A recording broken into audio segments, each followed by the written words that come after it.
बहुत बहुत धन्यवाद। सम्मानित साथियों, आज इस खैराबाद के फुटबॉल ग्राउंड के इस ऐतिहासिक मैदान में लोकसभा आम चुनाव में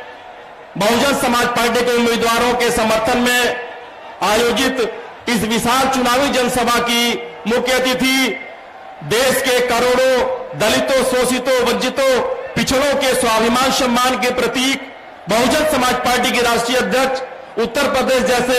देश के सबसे बड़े सूबे में 4 बार मुख्यमंत्री रही आदरणीय बहन जी हम सभी के बीच में आ चुकी हैं। हम सभी जोरदार तालियों के साथ माननीय बहन जी का स्वागत, अभिनंदन, वंदन करने का काम करें। मैं अनुरोध करना चाहूंगा, हमारे बीच में बहुजन समाज पार्टी से घोसी लोकसभा के हमारे लोकप्रिय प्रत्याशी आदरणीय बालकृष्ण चौहान जी, साथ ही साथ हमारे चारों प्रत्याशी लालगंज से आदरणीय इंदु चौधरी जी, लोकसभा आजमगढ़ से मसूद शबिया अंसारी जी, लोकसभा बलिया के प्रत्याशी ललन सिंह यादव जी, लोकसभा सलेमपुर से भीम राजभर जी, इन सबकी तरफ से घोसी लालगंज लोकसभा के हमारे प्रत्याशी आदरणीय बालकृष्ण चौहान जी बहुजन समाज पार्टी का चुनाव निशान हाथी देकर के माननीय बहन जी का सम्मान करने का काम करें। आदरणीय बालकृष्ण चौहान जी।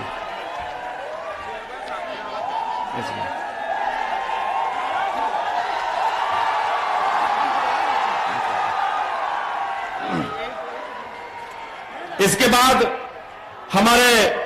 बीच में हमारे मऊ नगर पालिका के सम्मानित चेयरमैन भाई अरशद जमाल जी हमारे बीच में है। वो भी बहुजन समाज पार्टी के चुनाव निशान हाथी सिंबल देकर के माननीय बहन जी का सम्मान करने का काम कर रहे हैं। आदरणीय अरशद जमाल साहब। सम्मानित साथियों, अब बिना किसी विलंब के मैं माननीय बहन जी से सादर अनुरोध करना चाहूंगा कि माननीय बहन जी आए और इस उमड़े हुए जनसैलाब को दिशा निर्देश देने की कृपा करें। आदरणीय बहन जी।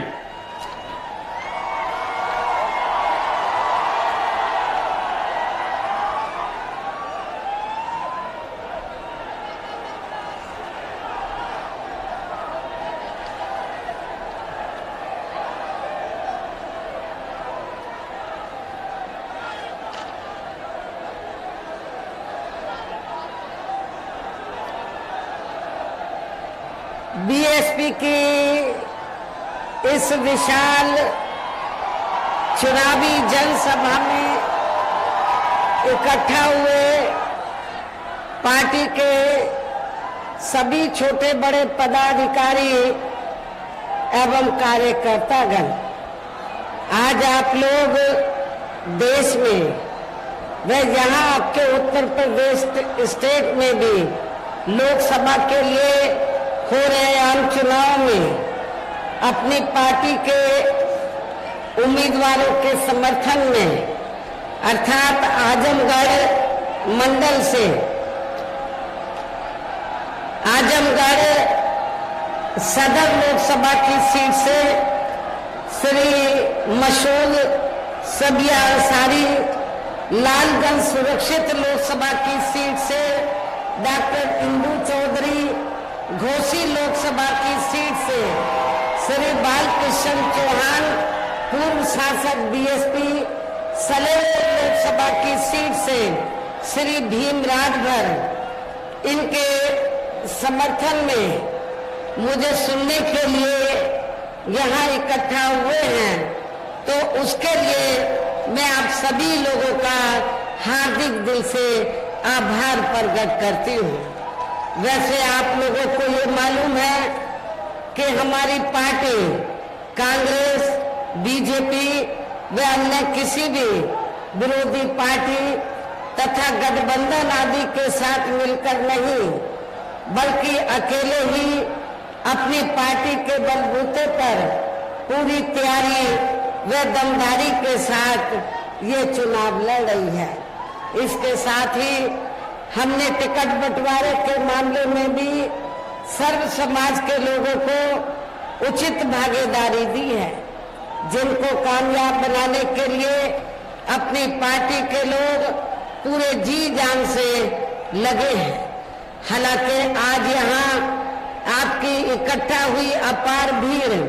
वह भीड़ के जबरदस्त जोश को भी देखकर अब मुझे भी ये काफी हद तक भरोसा हो गया है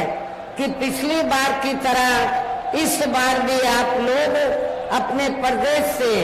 यहाँ लोकसभा आम चुनाव में अपनी पार्टी का बेहतर रिजल्ट जरूर लाएंगे। इसके लिए अब मैं आप लोगों का ध्यान कुछ जरूरी बातों की तरफ दिलाना चाहती हूँ और इस संबंध में विशेषकर मैं कांग्रेस, बीजेपी व इनके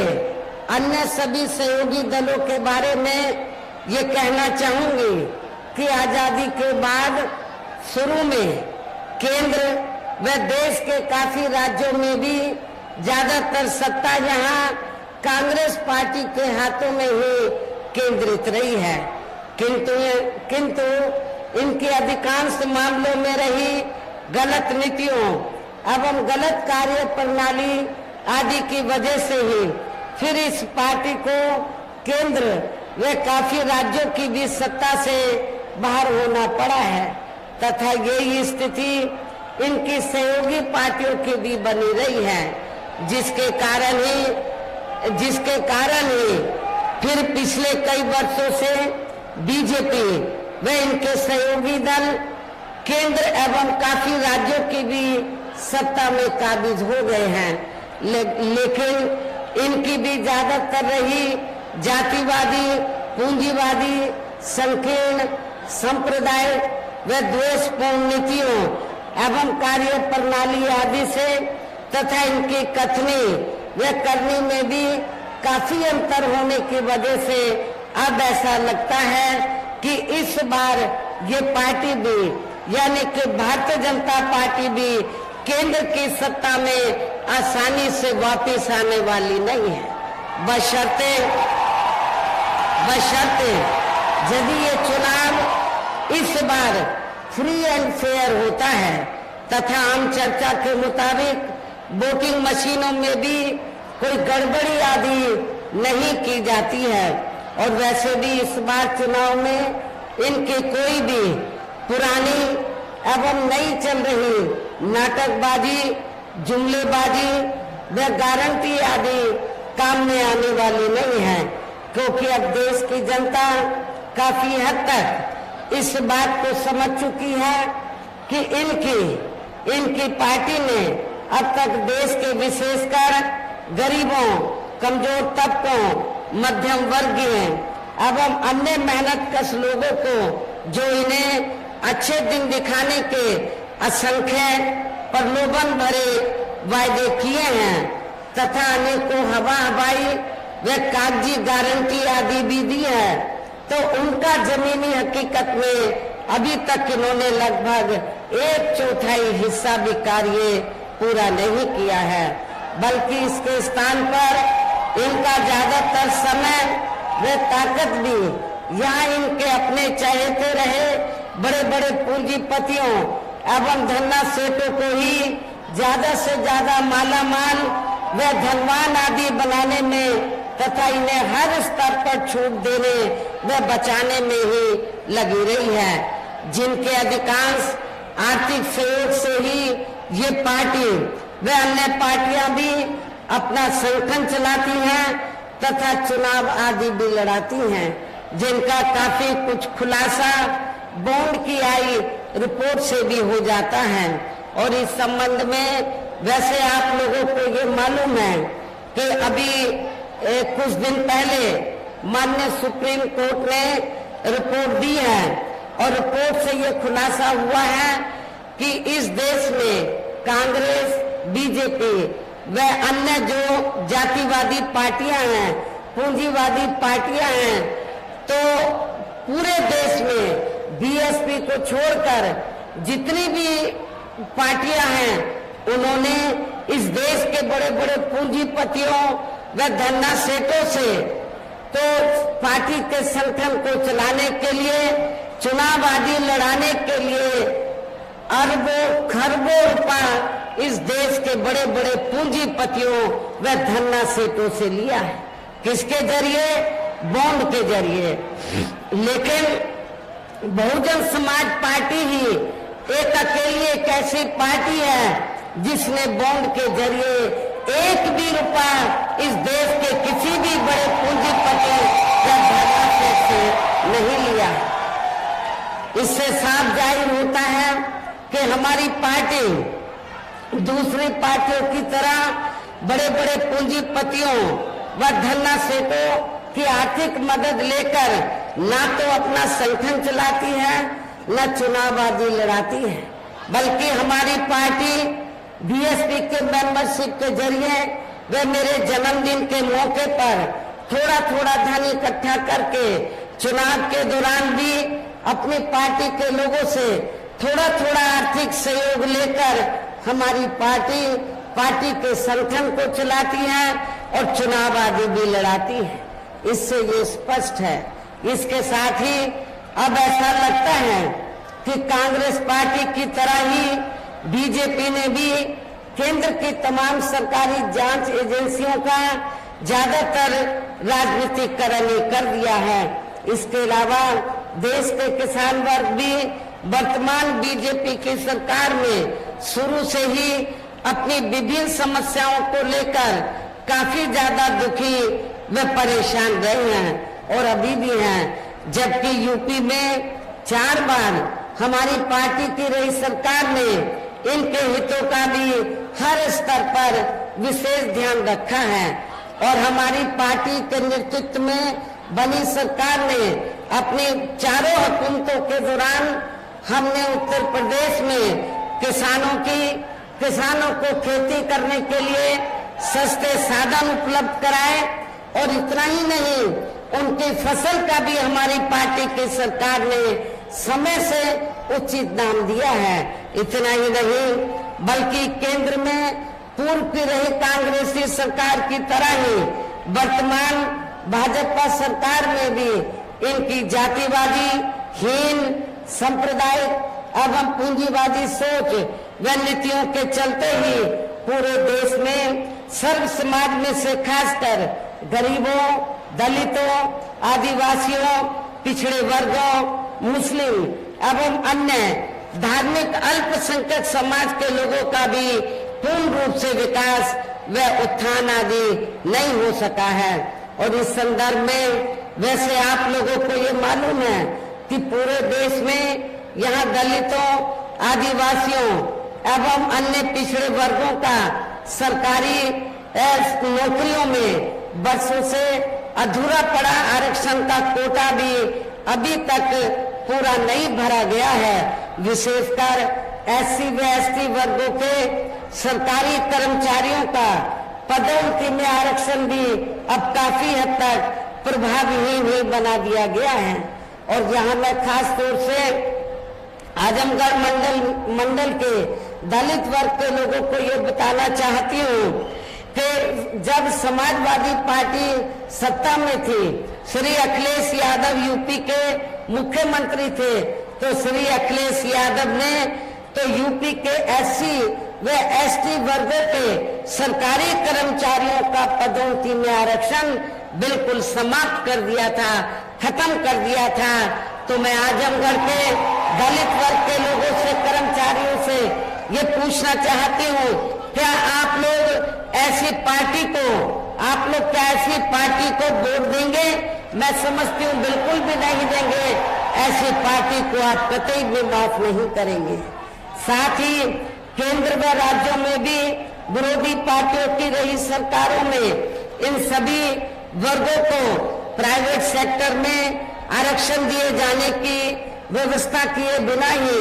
इनकी सरकारों के ज्यादातर सरकारी कार्य अब प्राइवेट सेक्टर के जरिए ही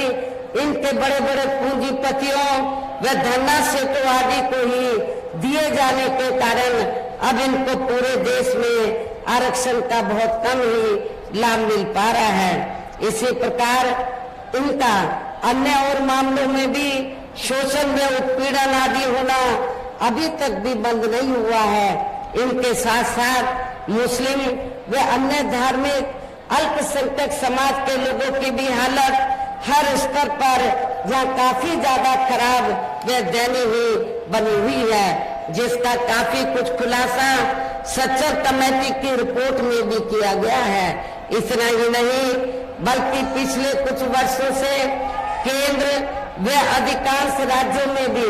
बीजेपी व आरएसएस की सरकारों के चलते हुए अब इनका विकास एवं उत्थान आदि होना भी काफी हद तक बंदशाही हो गया है। आए दिन इन पर खासकर हिंदुत्व की आड़ में हो रही जुल्म जाति भी यह काफी ज्यादा चरम सीमा पर पहुंच चुकी है। इनके साथ साथ अपर कास्ट समाज में से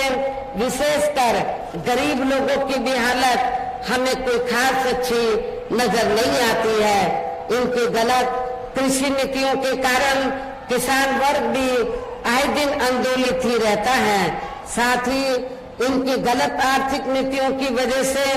देश की अर्थव्यवस्था पर भी इसका काफी बुरा प्रभाव पड़ रहा है, जिससे यहाँ विशेषकर छोटे एवं मध्यम वर्ग के व्यापारी वर्ग भी काफी ज्यादा दुखी व परेशान हैं। और अब केंद्र में पूर्व की रही सरकारों की तरह ही वर्तमान भाजपा सरकार में भी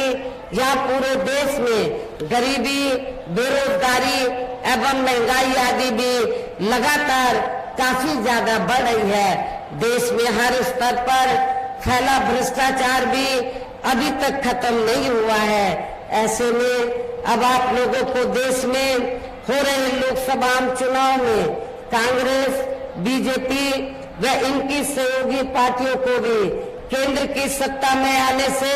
जरूर रोकना है, जिनके गलत नीतियों व गलत कार्य प्रणाली आदि को आप लोग काफी हद तक आजमा भी चुके हैं। ऐसी स्थिति में अब ये विरोधी पार्टियां इस चुनाव में भी किस्म किस्म के साम, दाम, दंड भेद आदि अनेकों हथकंडे इस्तेमाल करके केंद्र की सत्ता में आने की पूरी कोशिश में लगी हैं, जिनसे अपनी पार्टी के लोगों को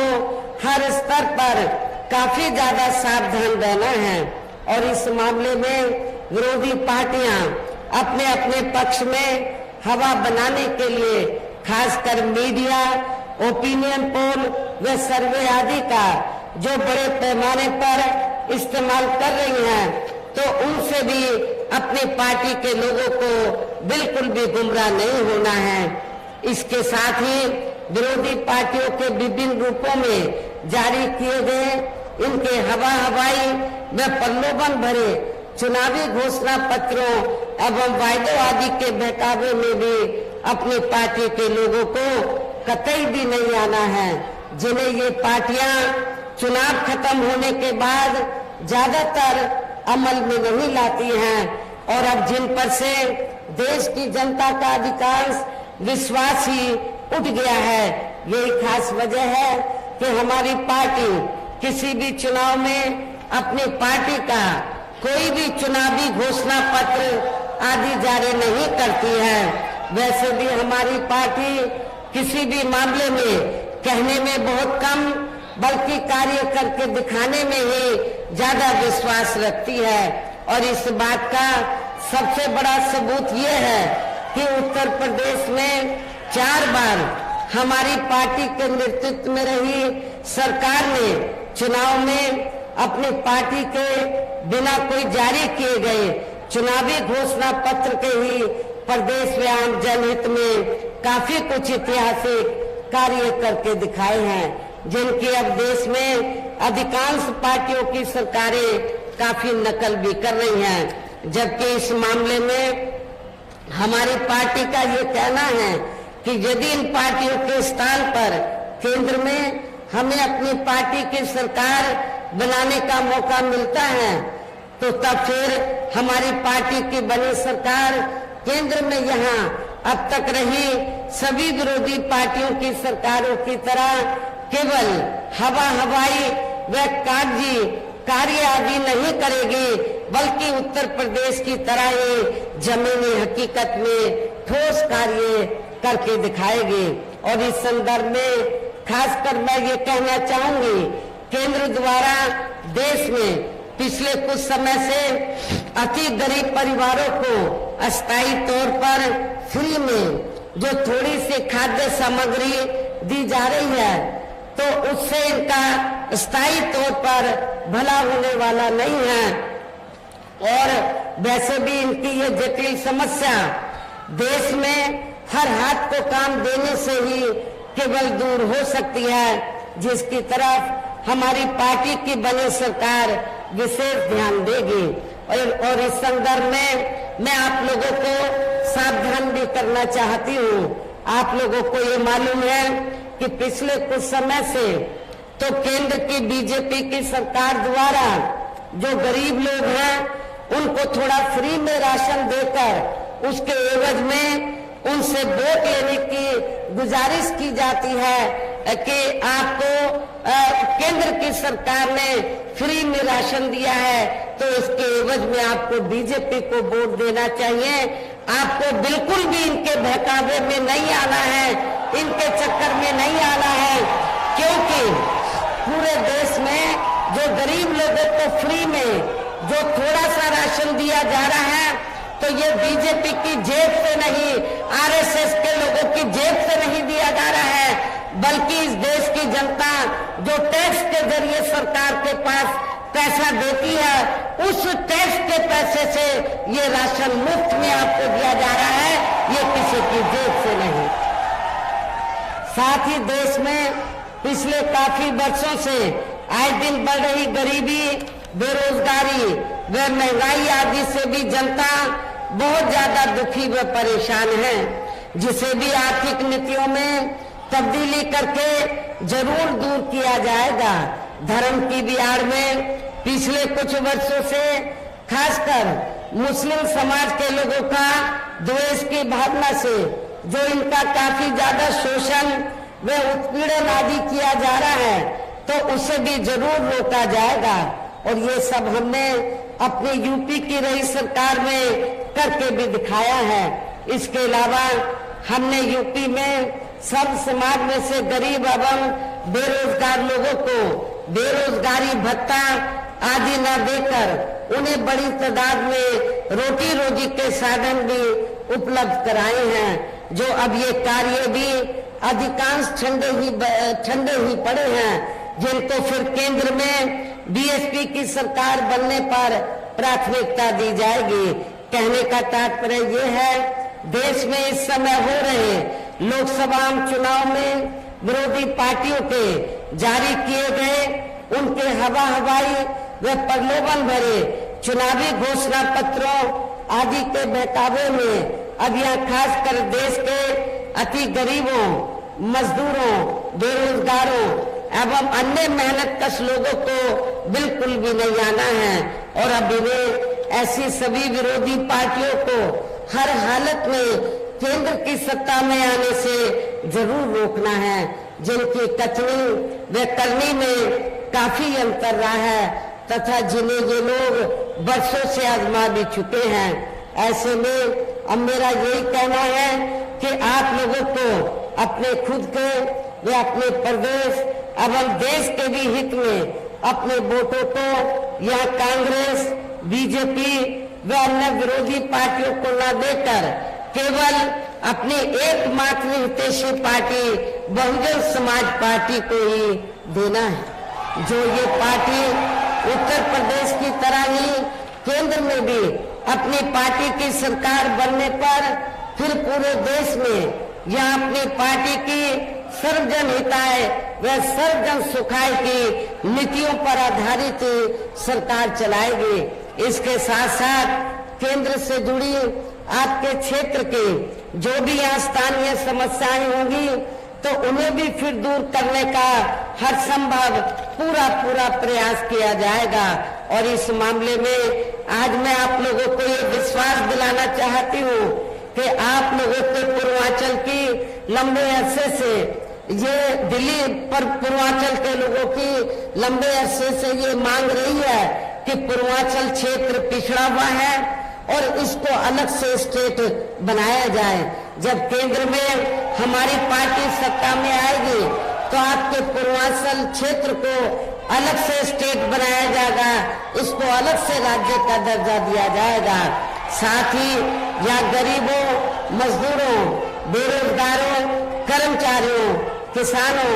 छोटे व्यापारियों एवं अन्य मेहनतकश लोगों के हितों के का भी विशेष ध्यान रखा जाएगा। सर्व समाज में से खासकर दलितों, आदिवासियों, पिछड़े वर्गों, मुस्लिम व अन्य धार्मिक अल्पसंख्यक समाज के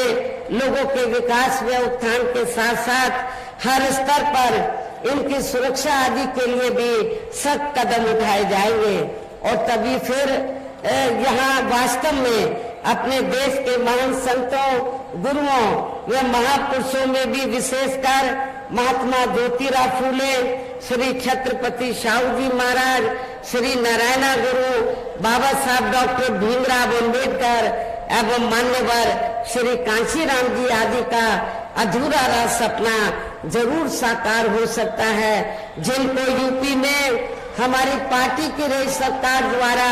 हर स्तर पर पूरा आदर सम्मान दिया गया है। और इतना ही नहीं, जब यूपी में 4 बार मेरे नेतृत्व में सरकार रही तो हमारी पार्टी की सरकार ने और खास तौर से मैंने अपनी पार्टी के लोग हों या दूसरी पार्टी के लोग हों, जो गलत किस्म के लोग हैं उनको बिल्कुल भी बर्दाश्त नहीं किया था। हमारी पार्टी की सरकार ने उनके खिलाफ सख्त से सख्त कार्रवाई की।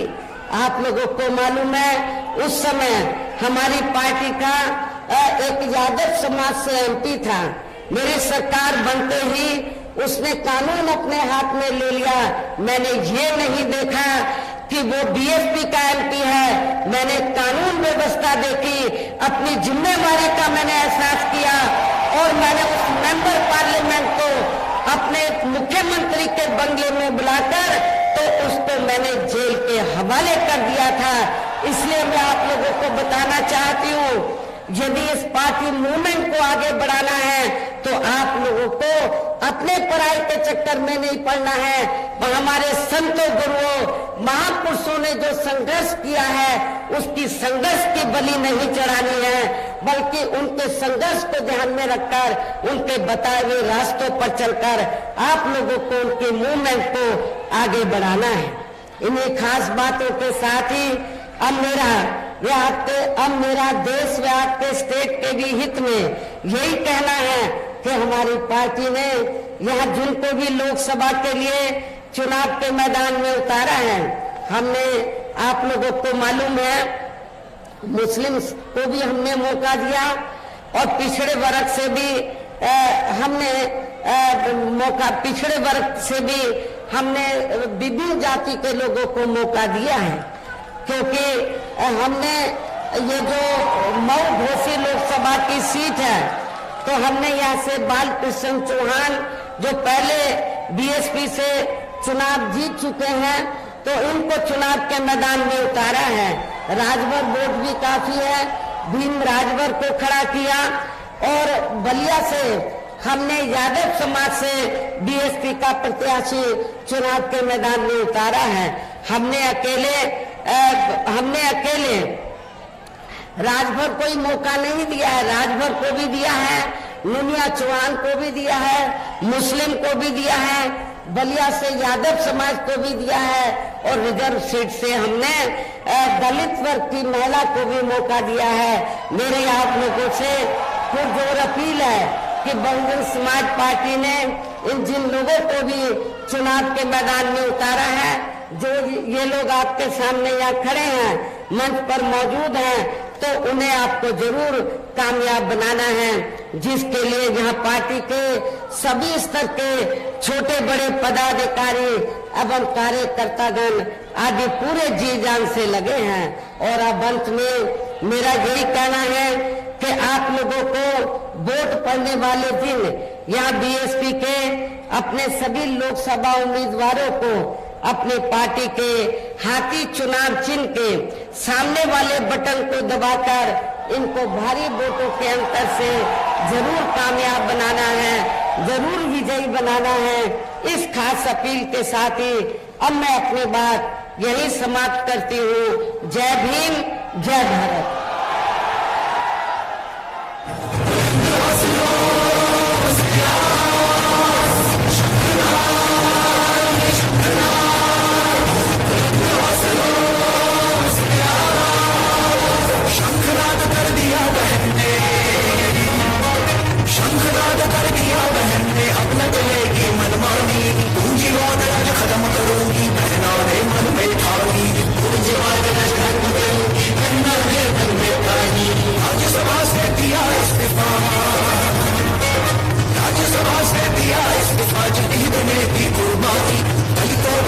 का शोषण अब बहन कहाँ सहने वाली, दलितों पिछड़ों का शोषण अब बहन कहाँ सहने वाली।